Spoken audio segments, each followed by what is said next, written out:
안녕하세요. 이번 영상에서는 진흥왕 순수비에 대한 내용을 소개해 볼 텐데요.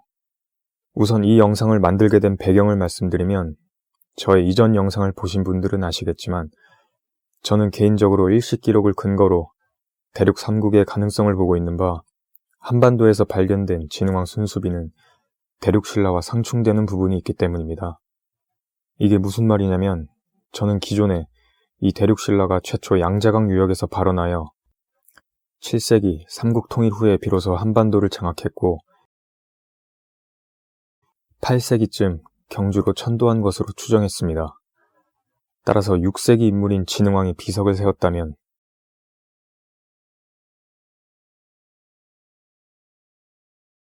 그것은 한반도가 아닌 중원대륙에 있었어야 합니다. 진흥왕 당대엔 한반도가 신라의 영역이 아니었으니까요. 따라서 저는 한반도에서 발견된 이 4개의 진흥왕 순수비를 면밀히 고찰해야 할 필요성을 느꼈고 이렇게 영상까지 만들게 됐습니다. 먼저 들어가기에 앞서 진흥왕 순수비의 순수가 무슨 뜻인지에 대해 알아보겠습니다.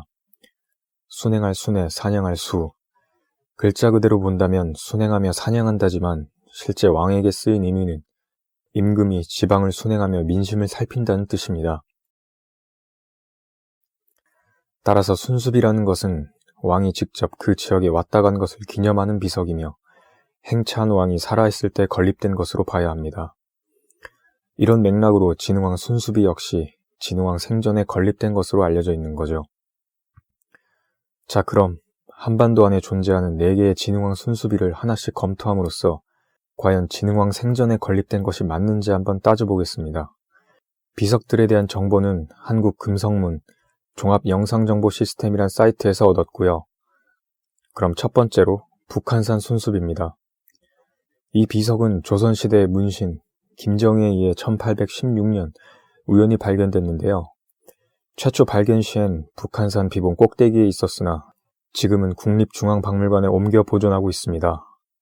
진흥왕이 세웠다고 하는 이 비석, 한번 비석 안의 내용을 보겠습니다. 첫 번째 줄입니다. 참고로 한자가 마모되어 볼 수 없는 부분은 네모로 표기했습니다. 해석하자면 진흥태왕 및 중신들이 어디어디를 순수할 때의 기록이다라고 되어 있는데요. 저는 벌써부터 이상한 점을 찾았습니다. 바로 진흥태왕의 진흥이라는 명칭이죠. 진흥은 왕이 죽은 뒤 붙여진 시호로서 그의 생전에는 쓰일 수 없던 이름입니다. 무슨 말이냐면 시호라는 것은 왕이 죽고 난 뒤 그의 공덕을 기리기 위해 붙이는 이름입니다. 삼국사기에 기록된 진흥왕편 시호 부분을 보여드리면 가을 8월 임금이 돌아가셨다. 시호를 진흥이라 하였다라고 되어 있습니다. 즉 왕이 죽은 뒤 진흥이라는 칭호를 붙여준 것이죠. 따라서 진흥왕 생전에 건립됐다는 이 북한산 순수비에 진흥이라는 이름이 등장하는 것은 일종의 모순으로 볼 수 있습니다. 앞뒤가 맞지 않는 것이죠. 그럼 이 모순점에 대해 기존 역사학자들이 어떤 입장을 보이는지 한번 알아봤는데요. 공식적으로는 어떤 입장을 표명하고 있진 않아 보입니다. 그래도 인터넷 자료 중에 이 모순점을 해명하는 몇 개의 내용을 찾아볼 수 있었는데요. 주로 이런 논리였습니다. 삼국사기엔 진흥이 시호라고 나오지만 그건 사실 잘못된 거다. 진흥이라는 이름은 살아 생전에도 썼던 이름이다. 그 근거로서 중국 북제서의 565년 기사에는 신라 국왕 김진흥이 사조를 보내왔다라고 돼 있다는 거죠.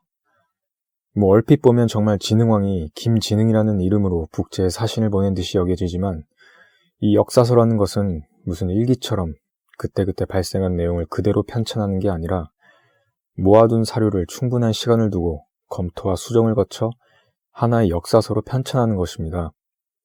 이 북제서 역시 그 간행 연도가 636년으로서 진흥왕 사후 60년이 지난 후 편찬됐기 때문에 책이 만들어지는 과정 속에서 최초의 기록이 수정됐을 가능성이 농후합니다.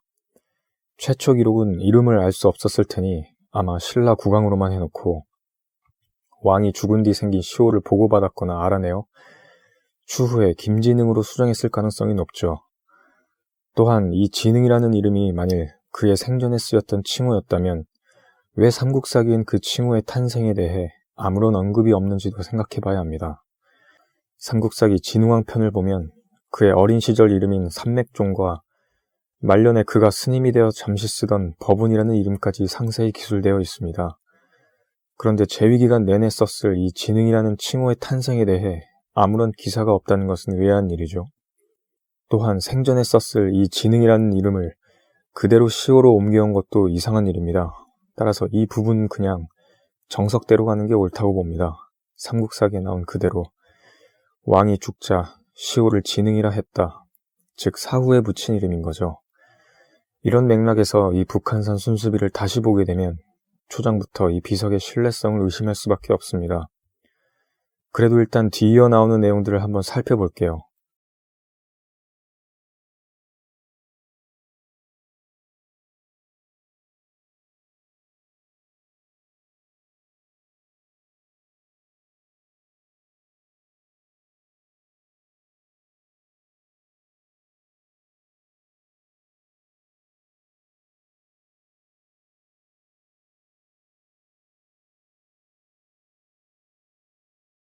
딱히 특별한 내용은 없죠.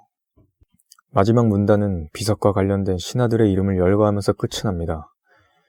열거된 신하들의 이름 속에 삼국사기에 나오는 신라의 관등이 보이는 걸로 봐서 정말 현 역사학계에서 결론 내린 대로 북한산 순수비는 진흥왕 당대에 세워진 것으로도 볼 수 있겠습니다.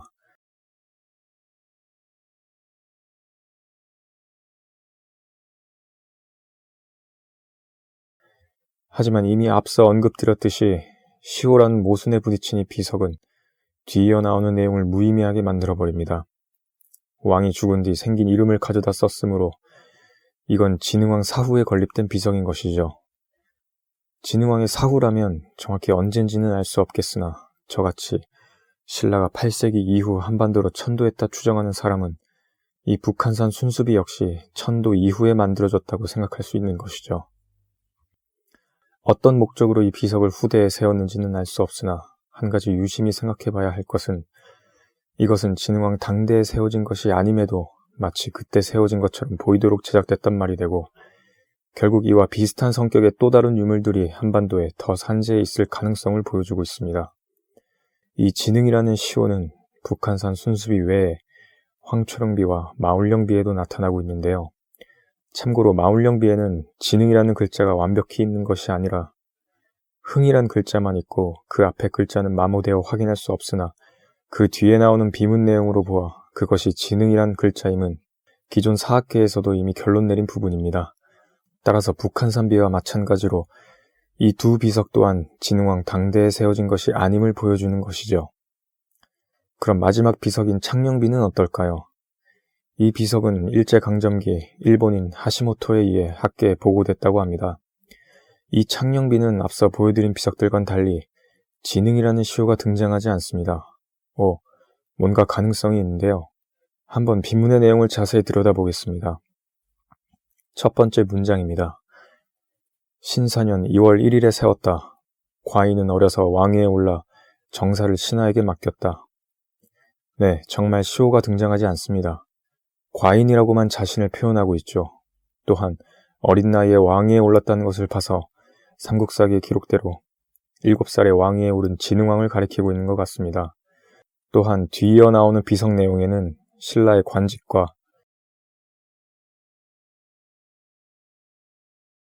진흥왕 당대 인물인 거칠부가 보이는 걸로 봐서 역시 진흥왕 때 세워진 것이 맞는 듯 보입니다.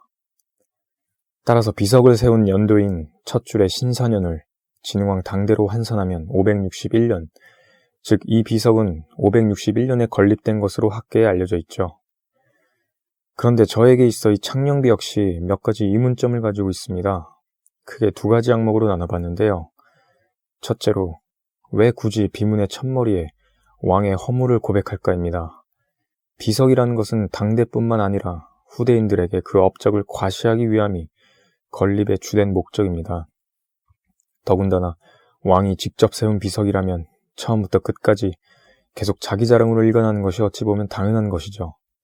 그런데 이 창녕비는 첫머리부터 과인이라는 단어, 즉 왕이 자신을 낮출 때 쓰는 표현을 써가면서까지 나는 어렸을 때 왕이 돼서 신하들에게 기댈 수밖에 없었다 라는 내용으로 운을 떼고 있습니다. 제 입장에서 보면 이건 마치 비석의 주인공이 진흥왕임을 알아봐 주길 바라는 듯 보여집니다. 헌데 진흥왕이 매우 겸손한 사람이라서 이렇게 썼을 수도 있죠. 혹은 나는 원래 초반에 약했는데 그런 것들을 다 극복하고 세졌어. 이런 기승전결을 원했던 것일 수도 있고요. 사실 이 부분은 어디까지나 제 개인적인 심증이며 비석의 신뢰성을 의심할 수 있는 충분한 근거는 될 수 없죠. 그럼 두 번째로 제가 이 창녕비에 대해 가지는 의문은 바로 걸림 목적의 불분명입니다. 이게 무슨 말이냐면 그 당시 진흥왕은 창녕 지역에 이런 비석을 세울 만한 이유가 딱히 없다는 겁니다. 먼저 현 강단사학에서 말하는 창녕비의 걸림 목적에 대해 알아보면 신라가 창녕 지역에 비화가야를 복속한 기념으로 세운 것이라 하는데요. 그 근거로서 삼국사기 555년 기사, 즉 비사벌에 완산주를 설치했다는 내용을 근거로 들고 있습니다. 강단학계에서 말하길 이 비사벌은 현재의 창녕을 가리킨다. 고로 이건 신라가 555년경 지금의 창녕 지역을 복속했단 말이 되고 바로 이 사실을 기념하기 위해 561년 창녕비를 세운 것이다. 라는 논리죠. 그런데 그 당시 역사적 상황을 검토해보면 이 논리에는 어떤 문제가 있음이 드러나는데요. 지도를 통해 한번 설명해 보겠습니다. 이건 낙동강이고요. 5세기 후반의 가야연맹은 이렇게 육가야를 중심으로 존재했습니다. 모두가 낙동강 서쪽에서 신라와 대치하고 있죠. 그런데 이 상황에서 창녕 지역에 있었다는 이 비화가야는 홀로 낙동강 동쪽에서 신라와 대치하고 있습니다. 가야연맹의 핵심인 육가야에도 들지 못했기 때문에 그리 강한 세력은 아니었을 텐데 말이죠. 현 교과서에 나와 있는 대로 신라와 가야의 국경을 그려본다면 대략 이런 식이 됩니다. 이 상황에서 6세기 초반이 되자 육가야 중 성산가야가 제일 먼저 신라에 흡수됩니다. 성산가야의 구체적 멸망 시기는 정확히 알려져 있지 않지만 6세기 초 신라에 병합됐다는 의견이 지배적이므로 본 영상에서는 이를 반영했습니다. 그러다가 532년 금관가야가 신라에 항복하고 멸망하게 되는데요. 이 당시엔 이미 쇠락의 길을 걷고 있던 금관가야였지만 그래도 전기가야의 맹주였던 이 금관가야가 멸망하는 상황 속에서도 이 비화가야는 여전히 낙동강 동쪽에서 홀로 신라와 대치하고 있었다는 거죠. 이로부터 23년이란 세월이 흐른 뒤 드디어 555년 강단학계의 논리대로라면 신라가 이 비화가야를 정벌했다는 말이 되는데요. 그런데 정벌 후에 바로 비석을 세운 게 아니라 또 6년이란 세월이 흐른 561년이 돼서야 이 창녕비를 세웠다는 얘기가 됩니다. 왜 굳이 6년 뒤에 세웠을까요? 이로부터 1년 뒤 562년 신라는 대가야를 정복하게 됩니다. 여러분들이 보시기에 이게 자연스러운 역사의 흐름이라 보십니까? 정말 창녕 지역에 비화가야를 정벌하고 세운 비석으로 보이십니까? 결국 창녕비 역시 다른 순수비들처럼 어떤 문제를 안고 있음을 보여주고 있습니다. 왜 창녕비를 세웠는가라는 질문 앞에 제대로 답할 수 있는 부분이 없다는 거예요. 이것은 저 같은 사람, 즉 8세기의 신라가 한반도로 천도했다 보는 저 같은 사람에게 이 창녕비 역시 천도 이후에 생겨났을 가능성을 제시하고 있습니다. 진흥왕 당대의 자연스러운 역사적 흐름 속에서 세워진 게 아니라 후대인들에 의해 엉뚱한 장소에 세워졌기에 결국 지도에서 제가 보여드린 것처럼 역사의 퍼즐을 맞추는 과정에서 어긋나게 돼버리는 거죠. 네, 그럼 마지막으로 영상의 요지에 대해 정리를 해보자면 북한산, 함초령, 마울령 이 세 개의 비석은 진흥이라는 시호가 등장하므로 진흥왕 당대에 세워진 것으로 볼 수 없다.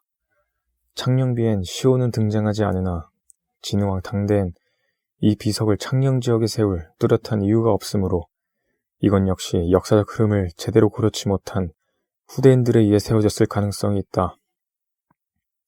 네, 그럼 이상으로 준비한 영상을 모두 마치겠습니다. 여러분들이 눌러주시는 구독과 좋아요는 저에게 큰 힘이 됩니다. 시청해주셔서 감사합니다.